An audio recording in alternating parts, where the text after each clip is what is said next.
पधारे हुए मेरे पिता छोटे बड़े बुजुर्गों, माताओं, बहनों, नौजवान दोस्तों, मंच पर विराजे मेरे पार्टी के सभी वरिष्ठ नेतागण, बंधुओं, वसुंधरा जी अभी 10-20 मिनट में आपके बीच में पहुंचे। मैं आपको, माताओं, बहनों, आपको भी कुछ हकीकत की ओर ले जाना चाहता हूं। कारण ये कि जब तक इस देश की जनता नहीं जगेगी, कोई परिवर्तन नहीं आएगा, न तो परिवर्तन का एहसास होगा। अगर परिवर्तन कोई ला सकता है तो ये मुल्क का मालिक जनता है, क्योंकि अपने देश में राज किसका है? जनता का है। हम लोग जो आप प्रतिपक्ष के नेता हैं, एमएलए हैं, मुख्यमंत्री हैं, प्रधानमंत्री हैं, राष्ट्रपति हैं, ये सारे के सारे आपकी वोट की पेटी से पैदा किए जाते हैं। जो वोट की पेटी से पैदा होता है वो जयपुर और दिल्ली जाता है, और जिसके वोट की पेटी में जिसको मार दिया जाता है वो अपने गांव और घर जाता है। पैदा करने वाला कौन है? ये मुल्क का 120 करोड़ जनता। आप सबके द्वारा ये राज बनता है। अब मुझे थोड़ा सा आपको कड़वा कहना पड़ेगा, नाराज होने की आवश्यकता नहीं है। मुल्क के मालिक जब तक वो हकीकत को नहीं पहचानेगा तब तक इस देश का भला नहीं हो सकता। और 65 साल में इस देश की बर्बादी का अगर कोई कारण रहा तो हिंदुस्तान के मतदाता को अभी तक कोई भी राजनीतिक पार्टी या राजनेता हकीकत नहीं समझा पाया कि तेरे वोट की ताकत कितनी है और तेरी वोट क्या कर सकती है। और इसलिए मैं आज आप सबसे निवेदन करने आया हूं। आपका गांव का सरपंच कौन बनाते हैं? आप बनाते हो। वार्ड मेंबर कौन बनाता है? आप बनाते हो। प्रधान कौन बनाता है? आप बनाते हो। जिला प्रमुख कौन बनाता है? आप बनाते हो। एमएलए कौन बनाता है? आप बनाते हो। एमएलए मुख्यमंत्री बनाते हैं तो आपके द्वारा बनता है। एमपी कौन बनता है? आप बनाते हो। और प्रधानमंत्री कौन बनेगा? एमपी तय करेंगे। राष्ट्रपति कौन बनेगा? वो जनतंत्र तय करेगा। जब यह सब आप लोग बनाते हो, वो जाकर के यहाँ बैठते हैं, उसके बाद 65 साल के बाद अगर मुल्क का तबाही हो रही है या मुल्क का त्राही कर रहा है तो आगे मुल्क के मालिक या तेरों को अपने माथे पे वजन तो पालना पड़ेगा। हम तो अपनी अपनी बात कहेंगे, हम अपना उल्लू सीधा करने के लिए कहेंगे हम बहुत अच्छे, हम बहुत अच्छे। वो भी आएंगे यही कहेंगे हम बहुत अच्छे, हम बहुत अच्छे। दोनों को सुनो ना, और सुनने के बाद राम धर्म के ताकरी में रख दो। ताकरी के दोनों त्योरे में दोनों का काम रखो, दोनों का चरित्र रखो, दोनों का व्यवहार रखो, दोनों की 50-60 साल की तपस्या रखो और राम धर्म से उठाओ यार तेरा भगवान का नाम लेकर के। तुझे जिधर अच्छा लगे वो काम कर ले, जिधर खराब लगे उसको हटा दे। इतना ही तो काम तुझे करना है। लेकिन अगर 50-60 साल 65 साल देश के गुजर जाने के बाद अगर इस मुल्क का मालिक, जिसको हम किसान कहते हैं, ये किसान भाइयों, अगर सबसे ज्यादा बुरा किसी ने किया है तो आप लोगों ने किया है, जिसके कारण से आज आपका बच्चा कलेक्टर नहीं बन पाया, आपका बच्चा एसपी नहीं बन पाया, आपका बच्चा किसी अच्छी नौकरी में नहीं जा पाया। जग आपने मारी, हलड़ा आपने तपाया, शरीर को काला आपने किया, भूखे आप रहे, आपका बच्चा भूखा रहा, दुनिया का पेट भरा, लेकिन स्वयं अपने बच्चों को भूखा लेकर के 65 साल से सोने वाले मुल्क के मालिक अन्नदाता, जब तक तू ईमानदारी से नहीं सोचेगा इस देश का भला हो ही नहीं सकता, हो ही नहीं सकता। हम 10-20% लोग बढ़िया सफेद कपड़े पहन करके सीना पोल लगा दें, इससे क्या ठंडाई पड़ने वाली? इससे क्या देश का भला होने वाला? देश का भला तो होगा 100 में से 60-65 आदमी जो खेती के ऊपर झक मार रहा है, उसको खेती का मूल्य मिलता है क्या? 65 साल में किसी ने इस बारे में सोचा है क्या? मैं आज आपसे पूछना चाहता हूँ, दुनिया में कोई भी जगह बता दो मुझे, और राजस्थान में बता दो या रामगंज मंडी में बता दो आप, जो बिना मुनाफे के धंधा करता है। सारा साबुन बनाने वाला मुनाफा लेकर साबुन की बट्टी का कीमत तय करता है, अगरबत्ती बनाने वाला मुनाफा कहता है, ये साबा बनाने वाला मुनाफा देता है ना, पान लगाने वाला मुनाफा देता है, बीड़ी बनाने वाला मुनाफा देता है, हमें अगरबत्ती बनाता है तो मुनाफा लेता है, चाय बनाता है कट तो मुनाफा लेके बनाता है। एक बात हिंदुस्तान का ये मालिक है जो मंडी में जाकर 1-2-3 में नीलाम हो जाता है। ये 65 साल की आजादी है? ये 65 साल की आजादी का कोई मतलब है? जो चीज हम काम में लेते हैं वो महंगी से महंगी होती जा रही है, और जो हम पैदा करते हैं उसका सारा दाम नहीं बढ़ता है। ये कौन सा लोकतंत्र है? कौन से लोकतंत्र का तमाशा है? आपने देखा होगा आज से 10-15 साल पहले मैंने आपका ये डीजल और पेट्रोल 24 रुपए से लेकर 34 रुपए के बीच में घूम रहा था। ये पेट्रोल इसी दाम में गुजर रहा था। आज 72 रुपए में पेट्रोल मिलता है। आपका गेहूं 72, 3 गुना कीमत बढ़ी क्या? ये 1100-1200 का भाव मैं लगातार 20 वर्षों से सोचता जा रहा हूँ, और वो आज भी 1300 हो जाएगा, 1300 से 1400 हो जाएगा। उसमें खाद कितना चला गया, उसमें बीज कितना चला गया, उसमें बिजली कितनी चली गई, उसमें झकमारी कितनी चली गई, और उसके बाद बाजार में जाकर नीलाम हो रहा हूँ। आखिर देश का भाग्य अगर बदलना है, किसान अपनी ताकत को पहचानो। अब तक आप किसी भी पार्टी के साथ ये मांग मत करो कि मुझे समर्थन मूल्य दो, आप मांग करो मुझे मुनाफे का मूल्य जो देगा उस पार्टी का साथ देकर के आगे बढ़ने का प्रयास करूंगा। कौन देता है मुनाफा का मूल्य? अगर ईमानदारी से हिसाब लगा करके जोड़ बाकी करो ना, तो जो काम करने वाले घर के 5 आदमी है ना, उनके अगर दान भी निकालो तो आदमी 12 रुपया और 14 रुपया आएगा। जो मजदूर काम करेगा उसकी कीमत 200 रुपया, और मजदूर इस हिंदुस्तान का मालिक है किसान, जब अपने खेत में काम करता है 4 महीने तक झक मारता है, उसके बाद फसल पैदा करके ले जाता है, कोड़ियों में बिक करके वापस आ जाता है। इस बीमारी का इलाज मेरे पास नहीं है, एक मुल्क के मालिक मेरे पास इलाज है। ये पानी की बोतल मेरे सामने पड़ी है, इस पानी की बोतल की कीमत क्या है? इसकी 15 रुपये कीमत है। ये पानी की बोतल किसी के बाप का है क्या? इस धरती माता का पानी है जो आपका मेरा सबका है। सारी मशीन से पानी खींचता है, कचहरी की बोतल में फिट करता है, एक ढक्कन मारता है, वो 15 रुपया लेता है, और मैं अपनी गाय के बोबे खींच करके निकालता हूँ, मेरा दूध का 18 रुपया मिलता है। ये मुल्क में इसका तमाशा नहीं है? ये कौन सा नापतोल है? ये आगे कीमत कौन से करता है? किस तरह से आप देश की गरीबी को गरीबा मिटाओगे? है ना, 65 साल में से 59 साल से कांग्रेस पार्टी ने दिल्ली में राज किया। आपको निर्णय करना पड़ेगा कांग्रेस और भारतीय जनता पार्टी के बीच में। और जैसा मैंने पहले कहा, दोनों को ताकत के तराजू में रखो, उनके काम को रखो, उनकी उम्र को रखो, और राम धर्म के बाद का विश्लेषण करो। आपको समझ में आ जाएगा क्या करना चाहिए और क्या नहीं करना चाहिए। आज आपको इससे पहले आपको आश्चर्य होगा, 65 साल के बाद भी हिंदुस्तान में गरीबों की संख्या कितनी है, और वो भी कौन से गरीब है ना। हमारा जो आलूवालिया जो कहता है गरीब का मतलब, जिसको 60 रुपया रोज की आमदनी हो गांव में, वो तो गरीब नहीं, 25 वाला गरीब, और उधर शहर में 32 रुपये से ऊपर वाला वो गरीब नहीं, 25 वाला गरीबी। मैं राजस्थान के मुख्यमंत्री और राजस्थान के नहीं, हिंदुस्तान के प्रधानमंत्री और यहाँ बैठे सब नेताओं कहता हूँ, तुमको सबको घर में जितने आदमियों की गिनती बता दो, तुमको 32 रुपया रोज के हिसाब से दान भी देता हूँ, पेट भर के बता दे कैसे तेरे बच्चों को रोटी खिलाता है। राम धर्म के चलन है, कैसे अपने बच्चों का पेट भरता है, किस तरह से बच्चे खा सकते हैं, क्या हालत है देश की। एक तो नहीं, एक मुल्क के मालिक 48 करोड़ लोग हिंदुस्तान के आज गरीबी की रेखा से नीचे रहते हैं, जिनका बच्चा सवेरे की रोटी खाता है तो शाम की रोटी नहीं मिलती है।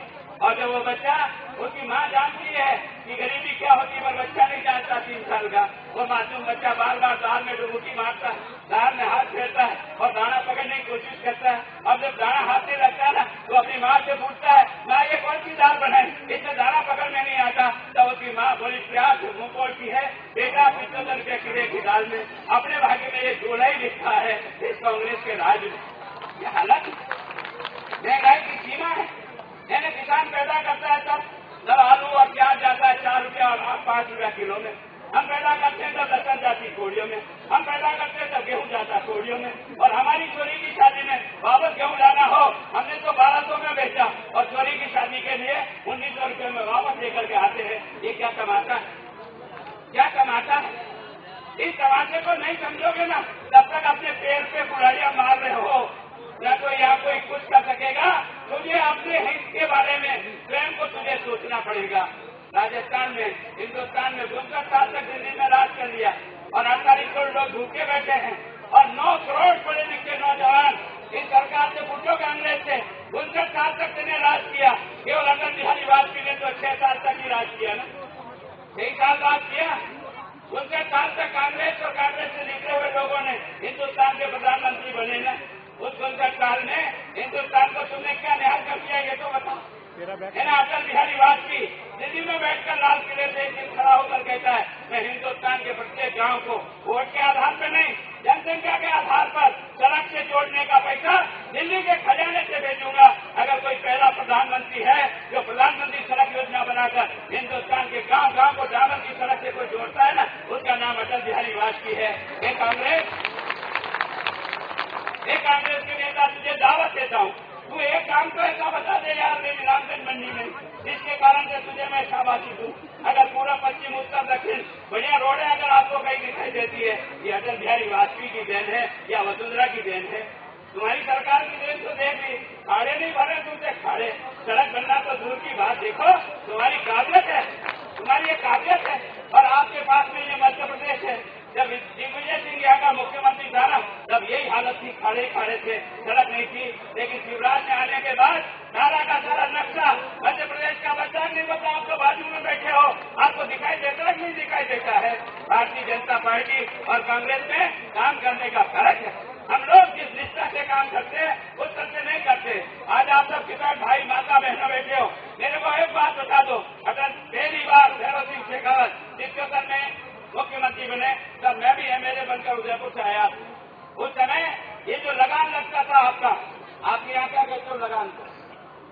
लगान ही कहते हैं ना। ये जो लगान की फाड़ियां आती थी किसान के पास, किसी के पास 75 निगोड़ी है ना, ये जो पांडी आती थी 100 रुपया, 125 रुपया, 75 रुपया, 37 रुपया, 40 रुपया, ये पांडिया आती थी, भरनी पड़ती थी।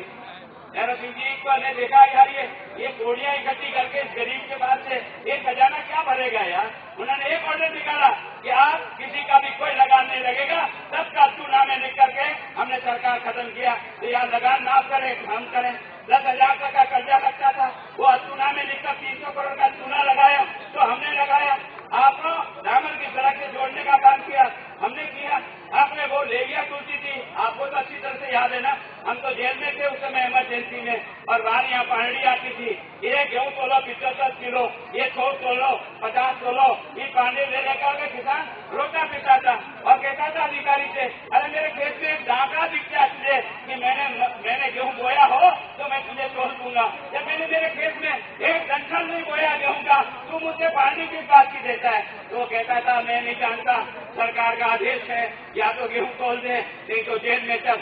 जिन्होंने विरोध किया कोटा डिवीजन से, उनमें से कई किसान हमारे साथ उदयपुर की जेल में बंद होकर के आए थे।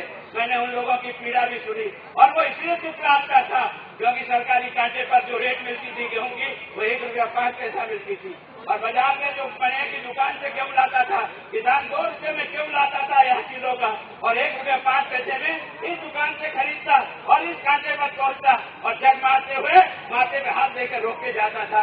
भैरव सिंह जी ने कहा कोई लेवी वेवी नहीं लगेगी, और उसके बाद लेवी लगी, क्या बताओ आप किसान भाइयों?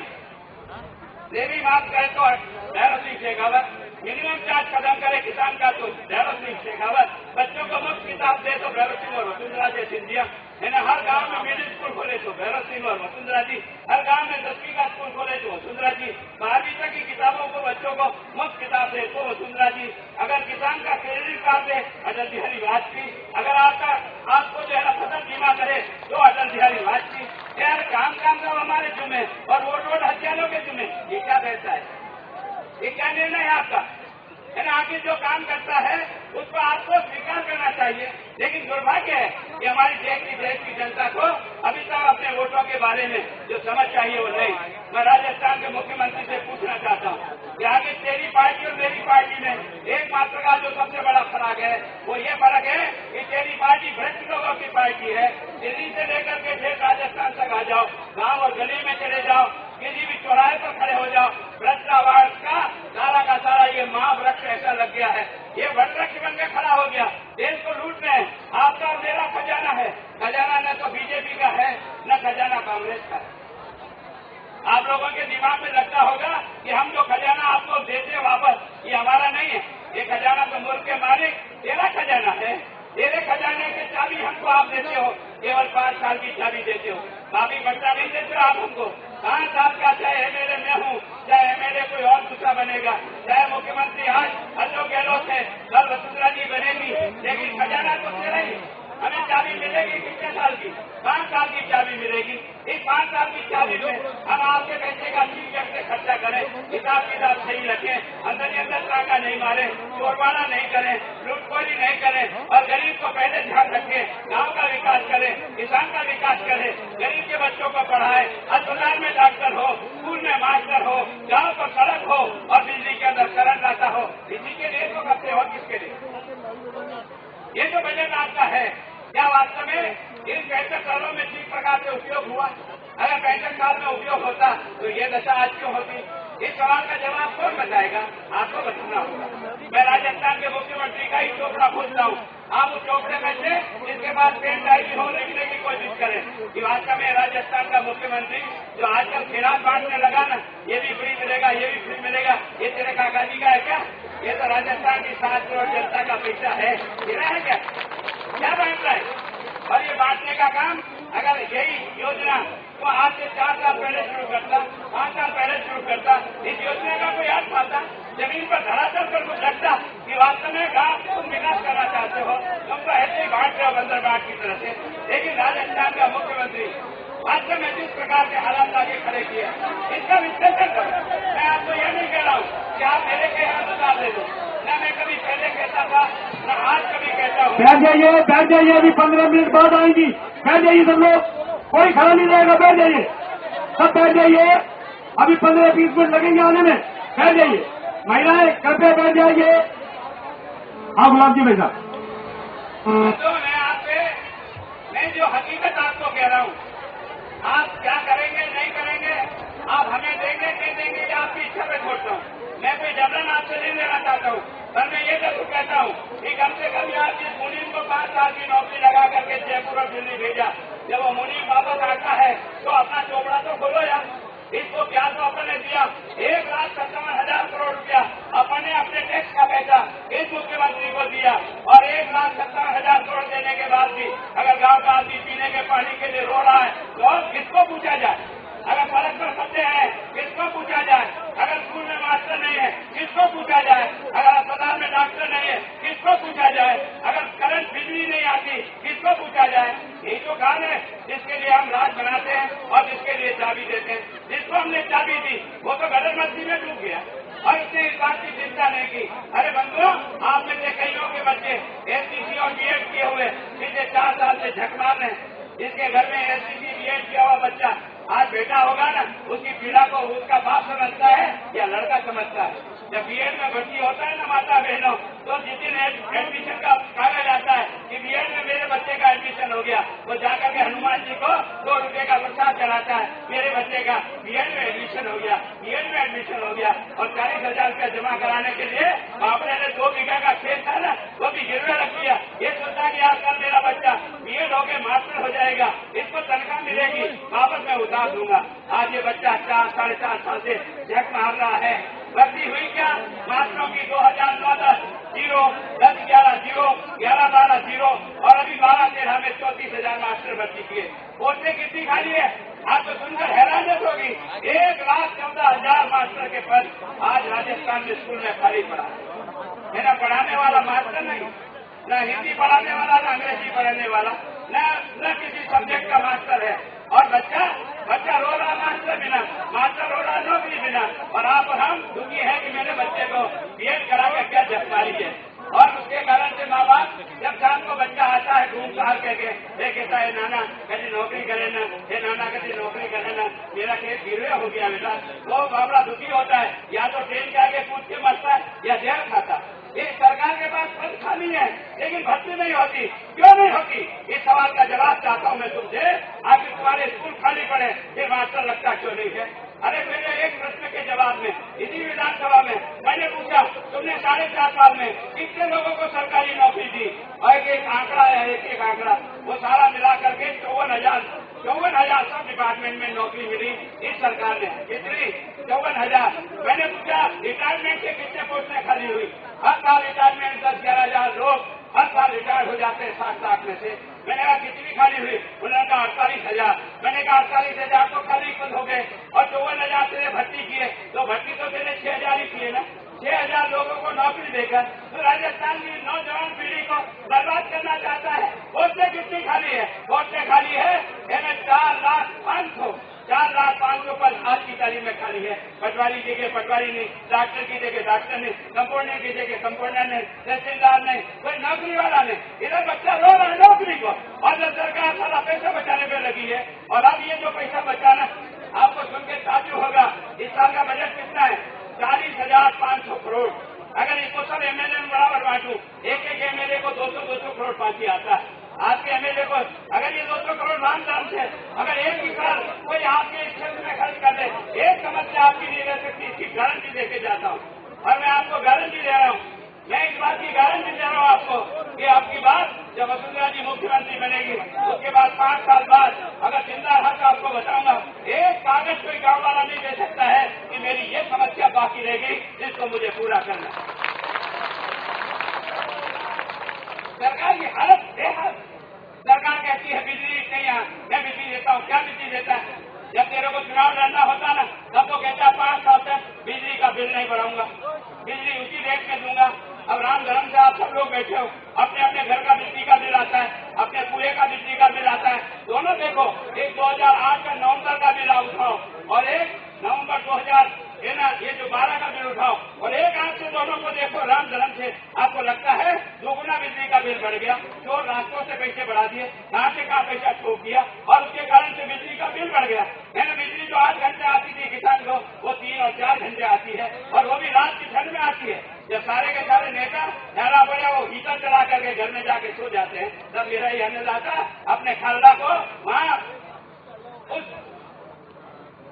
उस मौसम में जब लोगों को सर्दी में निकलना मुश्किल होता है तो वो खेत की पहाड़ी पे पारस करता है और पहाड़ के खड़ा रहता है। क्या यार ये दशा है? इसका कारण कोई और नहीं है।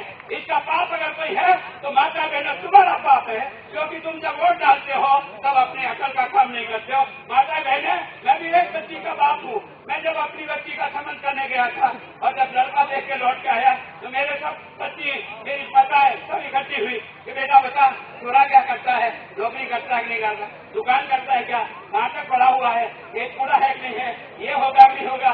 एक काबरी के सुख के लिए आप खोज खोज करके पूछते हो। हे मुल्क के मालिक, तेरे से भी मैं खोज खोज के पूछता हूँ, तेरे वोट से हिंदुस्तान का तकदीर बनता है और हिंदुस्तान का तकदीर टूटता है। डालने का पहले खोपड़े में खतोड़ा मार, किसे देने से देश का भला होगा और किसे देने से देश का नुकसान होगा, इसका काम नहीं कर सकता। इतने से काम में जोड़ रहा और बराबर कांग्रेस झींग मार रही है, मैंने इतनी बिजली पैदा कर दी, इतना पैसा मैंने लगा दिया, तो ये बता कहाँ है तेरी बिजली? और है तो तार में क्यों नहीं आती? बिजली तार में नहीं आती है, कागज के सूचे में आती है, करंट मार। जब कभी हाथ लगाते ना, अरे गलती से कभी पड़ोसी का बिल आपको डाल जाए ना तो आप नाम तो बाद में पढ़ोगे, पहले साला उसको ऊंचा नीचा करके आंकड़ा पढ़ोगे, अब ये बिल कितना है तो बिल कितना है, बाद में पता लगा ये तो पड़ोसी रामलाल का बिल है। क्या यार कैसा बना? मैंने सरकार को प्रश्न पूछा था विधानसभा में, मैंने कहा मुख्यमंत्री जी बहुत ढींग मारते, हमने ये कर दिया, बिजली ये कर दिया, इतने कारखाने लगा दिए। मैंने कहा देखा हिसाब दे दो कि कौन सा कारखाना कब तो शुरू किया। ये बिजली के जो प्रोजेक्ट हैं, चाहे कोटा का 7वीं इकाई है, चाहे आपकी खबड़ा की पहली और दूसरी इकाई है, चाहे गिरिल की है, चाहे और भी इकाइयां, मैंने पूरी फहरिस्त मांग ली। उन्होंने फहरिस्त देनी पड़ेगी जग मार करके। उन्होंने कहा किसको कब मरा, तो हमने जो 2005 में जिसको चालू करने के लिए काम शुरू कर दिया वो पूरा हुआ अब 2013 में, अब वो 2012 में। हमने जो सारे के सारे ये जितने कारखाने हैं ये सब हमारे समय में 2005, 2006, 2007 और अंतिम दिसंबर 2008 इसमें जिसको हमने काम चालू कर दिया उसी से बिजली पैदा हो रही है। कांग्रेस के द्वारा चालू किया हुए काम में बिजली राजस्थान में पैदा हुई मात्र 84 मेगावाट। कितनी? 84 मेगावाट और 4860 मेगावाट हमने जो चालू किया था उसके कारण से मिलता है। उसके बाद भी बिजली क्यों नहीं आती, उसका कारण समझो।